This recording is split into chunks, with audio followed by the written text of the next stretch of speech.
काय म्हणते, जास्त प्रमाणात पाऊस पण आहे आणि वारं पण आहे, मग अशा वेळेस गरमागरम काय खाऊ वाटतं ना, मग ही रेसिपी फक्त तुमच्यासाठी। कढईमध्ये तेल गरम करत ठेवलं, जिरे घातले, आलं लसूण मिरचीचा ठेचा घातला, एकसारखा परतून दिला। एकसारखा परतून झाल्यानंतर हळद, गरम मसाला, चवीनुसार मीठ घालून एकसारखं 2 ते 3 मिनिटं कच्चापणा जास्त मिरची मसाला एकसारखा भाजून घेऊया। एकसारखा भाजून झाला, बटाटा शिजवत असताना थोडंसं मीठ घातलं की बटाटा लगेच शिजला जातो, कच्चा राहत नाही आणि पटकन शिजला जाईल। इथे स्मॅश केलेला बटाटा सगळा घातला आणि बटाट्याची भाजी एकसारखी 2 ते 3 मिनिटं परतून घेऊया। परतून झाल्यानंतर भरपूर अशी कोथिंबीर गार्निश करूया। इथे बटाट्याची भाजी तयार आहे, पूर्ण थंड होऊन देऊया। वड्यावरचं कोटिंग तयार करूया। मी इथं 3 चमचे बेसन घेतलं, थोडंसं चवीनुसार मीठ घातलं आणि थोडासा सोडा घातला आणि एकसारखं थोडं पाणी घालून एकसारखं आपण बॅटर तयार करून घेणार आहोत। जास्त घट्टही नाही आणि जास्त पातळही नाही, अशा पद्धतीचं आपण हे बॅटर तयार करून घेणार आहोत। एकसारखं बॅटर फेटलं की वडा छान होतो आणि कुरकुरीत। इथे व्यवस्थित बॅटर तयार झालेलं आहे। इथे मी वडे बांधून घेत आहे। भाजी सुद्धा पूर्ण थंड झालेली आहे, एकसारखे वडे बांधून घेऊया।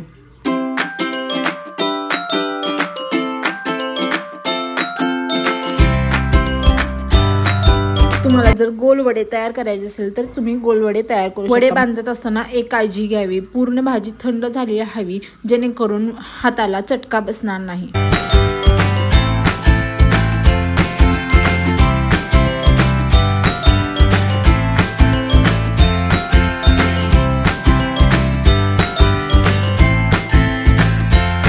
ते सगळे वडे बांधून तयार झालेले आहे। मग अशी बेसनचं बॅटर केलेलं, त्यामध्ये पूर्ण वडा डिप करून एकसारखा आपण त्याचा वडा तेलामध्ये सोडून घ्या। पूर्ण व्यवस्थित तेल तापलेलं पाहिजे आणि हळूवारपणे वडा तेलामध्ये सोडा, जेणेकरून आपल्याला भाजणार नाही याची काळजी घ्यावी।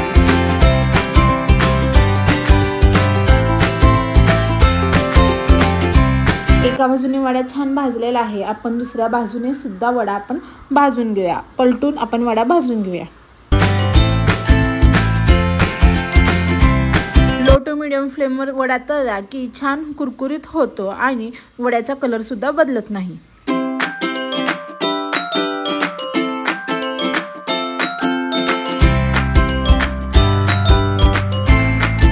माझ्या पद्धतीने वडा तयार करून बघा, कसा होतोय नक्की कमेंटमध्ये सांगा। इथे कुरकुरीत असा वडा आपला तळून झालेला आहे। एका चाळणीवर काढून घ्या, बिलकुलही वडा तेलकट होत नाही। वडा तयार झालेला आहे, पावामध्ये वडा ठेवून घेऊया। इथे परफेक्ट असा हॉटेल सारखा वडापाव तयार झालेला आहे। कशी वाटली रेसिपी नक्की कमेंटमध्ये सांगा। आवडली असेल तर मित्रमंडळी नातेवाईकांमध्ये व्हिडिओची लिंक शेअर करा। अशाच नवनवीन रेसिपीसाठी आपल्या चॅनलला रोज भेट देत जावा, लाईक करा, शेअर करा आणि आपल्या चॅनलला सबस्क्राईब करा आणि जाता जाता इंस्टाग्रामलाही फॉलो करा बरं का मंडळी। खुश रहा, आनंदी रहा आणि खात रहा। आयुष्य एकच आहे, पूर्णपणे जगण्याचा आनंद घ्या।